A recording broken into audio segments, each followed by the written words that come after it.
प्रतिवाद चैनल पे आप सबको स्वागत है।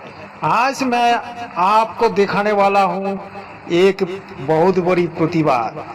प्रतिवाद शब्दों को यूज करके आज मैं आपको दिखाऊंगी एक सच्चाई, जो कि एक छोटी बच्चे को कैसे यूज कर रहा है कुछ पाखंडी लोग। स्कूल की शिक्षा को भौतिक शिक्षा बताने वाला ये बच्चा क्या कह रहे हैं, आप लोग पहले सुनिए। आज हमारे देश को ये लोग इतना नीचे गिरा रहा है कि आप सोच भी नहीं सकते। जब स्कूल की शिक्षा को भौतिक शिक्षा बताते हैं तो इनको शर्म होनी चाहिए कि इस बच्चे को क्या पढ़ाई होगा। स्कूल के बारे में बताइए, लोग ये भी जानना चाहते हैं। मैं स्कूल नहीं जाता, हम्म मैं गुरुकुल जाता हूँ, क्योंकि स्कूल में भगवत गीता का ज्ञान नहीं दिया जाता, केवल भौतिक दिया जाता है। तो इसलिए आप भी भौतिक स्कूल मत जाइए। स्कूल में टीचर को बोलो, नहीं मुझे भौतिक ज्ञान मत सिखाओ, मुझे भगवत गीता का ज्ञान भी सिखाओ। अपने साथ भगवत गीता लाना और उनको देना, और फिर वो आपको पढ़ाएंगे। और गुरुकुल में तो दोनों ज्ञान दिए जाते हैं, एक आध्यात्मिक, एक भौतिक ज्ञान। आपने सुना इस बच्चे की क्या कथन है। इस बच्चे ने जो बताया, तो स्कूल की शिक्षा बंद कर लो और गुरुकुल की शिक्षा लो, क्योंकि गुरुकुल में दोनों शिक्षा दिया जाता है, आध्यात्मिक शिक्षा और भौतिक शिक्षा दोनों। लेकिन इस बच्चे को जिसने ये भाषा सिखाया, उनको थोड़ा मैं जानकारी देना चाहता हूँ। अगर स्कूल की शिक्षा नहीं होती तो आज हमारी देश में ब्रह्मोस मिसाइल नहीं बनती। हमारी देश में जितने भी कमान गोला बनी है वो नहीं बनती, और पाकिस्तान हमारे को जूत में हरा देता, क्योंकि भौतिक शिक्षा से असली शिक्षा आता है। अगर हम भौतिक को नहीं जाने तो असलियत हम नहीं जान पाएंगे।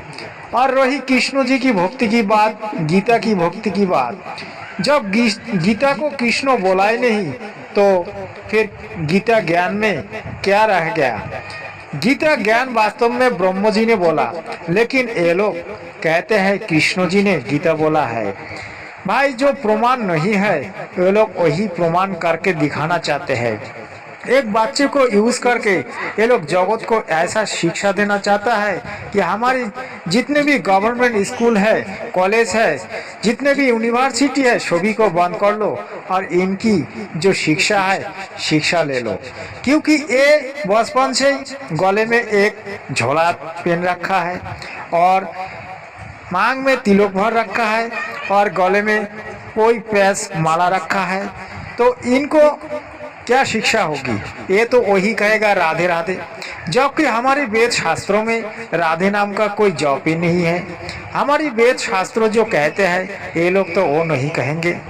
हमारी गीता जी में जो लिखा है ये लोग वो नहीं कहेंगे, क्योंकि इनका ज्ञान सिर्फ कृष्ण जी तक है, सिर्फ विष्णु जी तक है, ब्रह्मा विष्णु महेश्वर जी तक है। वास्तव में इन लोगों का कोई ज्ञान ही नहीं है। जब हमारी वेद को ये लोग नहीं मानते, हमारी 18 पुराण को नहीं मानते, हमारे 6 शास्त्रों को नहीं मानते, तो अब इन लोगों का क्या ज्ञान है। ये लोग श्रीमद् भागवत को मानते हैं और कृष्ण जी की जो लीला है लीला को मानते हैं। ये लोग वास्तविक ज्ञान को नहीं मानते, ये लोग असली भौतिक है। मेरी बात को जो समझ पा रहा है उनको मैं धन्यवाद देना चाहता हूँ, क्योंकि हमारी देश में ऐसा कल्चर बचपन से दिया जाता है जो कि आगे जाके बच्चे को स्कूल जाने का मन नहीं करेगा, और बच्चे स्कूल कॉलेज जाके शिक्षा ग्रहण नहीं करेगा, रास्ता में जाके भिक्षा मांगेगा। और जब हमारी देश में कोई आपद आएगा तो अब ये लोग पीछे हट जाएगा, बोलेगा भाई कृष्ण कृष्ण बोलो, लेकिन कृष्ण तो सामने आके खड़ा नहीं होगा। जब कृष्ण इस धरती पे है ही नहीं तो कृष्ण कहाँ से खड़ा होगा भाई। कृष्ण तो चला गया वो दापुर युग में। इस युग मॉडर्न युग है, मॉडर्न युग में शिक्षा की जरूरत है, चाहे भौतिक हो, चाहे आध्यात्मिक हो, चाहे सामाजिक हो, चाहे दार्शनिक हो, जो भी है। हमारे देश को आगे बढ़ाने के लिए हमें सभी शिक्षा लेनी चाहिए। जब शिक्षा की बात आती है तो ये लोग कहते हैं भौतिक शिक्षा। भौतिक क्या होते हैं इनको ये तो ज्ञान नहीं है, क्योंकि ये अभी बच्चा है। हम इसको क्या समझाएंगे? जो इनका इंटरव्यू ले रखा है इनको समझाना जरूरी है। एक बच्चे को सामने रखे आप लोग इंटरव्यू ले रहे हो और टीवी चैनल पे और सोशल मीडिया पे आप लोग अपलोड करते हो, आप लोगों को शर्म होना चाहिए। क्योंकि जो आज इस बच्चे ने कहा हजारों बच्चे का ऊपर ये असर पड़ेगा और हजारों घर का बच्चे इसकी तरफ देख के ऐसे भौतिक शिक्षा मान के स्कूल नहीं जाएगा, तब हमारे देश कितना पीछे चला जाएगा, हमारी देश का शिक्षा कितना पीछे चला जाएगा, इसको मालूम है? नहीं है। क्योंकि हमारी देश का कुछ लोग ऐसा है जो असली शिक्षा को नहीं मानते हैं। अगर आप लोग वेद को मानते हो तो वेद की शिक्षा बताओ। वेद में ऐसा कुछ लिखा ही नहीं है जो कि ये लोग बताते हैं। वेद में ओम मंत्रों का विधि है, ये लोग ओम मंत्रों बताते नहीं हैं। जबकि हमारी गीता में ओम तत्सत है, ओम तत्सत नहीं बताएंगे ये लोग। जबकि अर्जुन ने कहा हे भगवान आप तो विराट रूप दिखाया, लेकिन मेरे मन में एक सवाल है कि आप कौन हो? तो वो बोलता है मैं काल हूँ, इस टाइम मैं प्रोपित हुआ हूँ सभी को खाने के लिए। तो भाई श्री कृष्ण अगर राक्षस होता तो फिर श्री कृष्ण के ऊपर जो मथुरा जो वृंदावनवासी इतना प्रेम क्यों करता? क्योंकि श्री कृष्ण राक्षस नहीं थे, राक्षस तो वो काल थे। काल श्री कृष्ण के अंदर प्रवेश करके गीता बोला।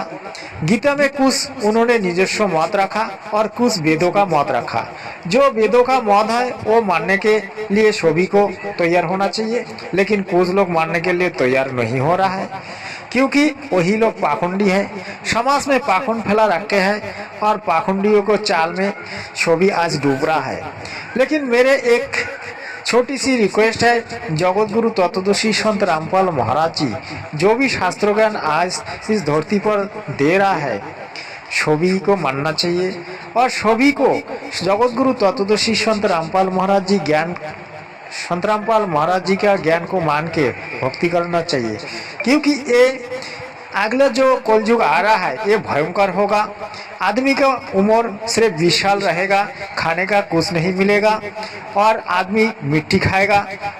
भाई ऐसा भयंकर समय आएगा, उस भयंकर समय में ऐसा कुछ आपको दिखेगा जो कि आप सोचोगे इस जन्म हमने क्यों ली, ऐसा सोच के आप अपने आप को खत्म करोगे।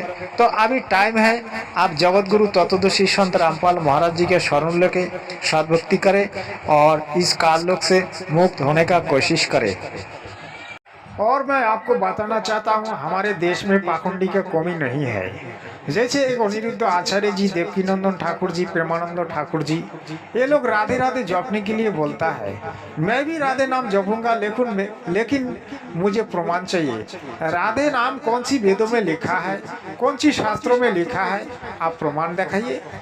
जब प्रमाण की बात आते हैं तो ये लोग पीछे हट जाते हैं, क्योंकि हमारे देश में पाखंडी लोग जो है ये पाखंड फैलाने में लगे रहता है। सच्चाई को जनता का सामने प्रकट करना नहीं चाहते हैं। जब जनता साथ जानेगा तो इन लोगों का पोल खुल जाएगा। जो भी ये लोग ऐसा करते हैं, मैं सभी जनता से रिक्वेस्ट करता हूँ, भाई सच्चाई को जानो और वेद शास्त्र को अध्ययन करो। ये युग जो है बर्बरता का युग नहीं है। मूर्ख मत बनो और खुद चालाक होके वेद शास्त्र को जान के भक्ति करो, तो भी आपको लाभ होना स्टार्ट होगा। नहीं तो आप जो भी कर रहा है वो व्यर्थ साधना है, इसमें आपको कोई लाभ होने का चांस नहीं है। क्योंकि जो संविधान है, संविधान को अनुसार आप नहीं चलोगे तो आपको जेल जाना पड़ेगा। तो ये जो मैं कह रहा हूँ ये काल की जेल है। जो भी हम यहाँ कर रहे हैं काल की जाल में फंस के कर रहा है। काल हमारे को सिर्फ यहाँ फंसा के रखा है और त्रिगुणी माया से हमें बांध के रखने के लिए कोशिश करता है।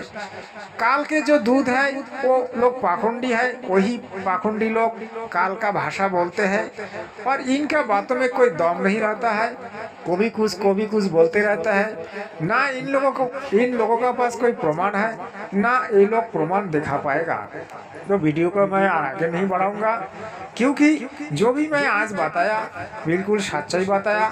अपना आंखें खोलिए और आप अपने आप को समझिए और अपने आप को आगे बढ़ाने के लिए कोशिश कीजिए। धन्यवाद।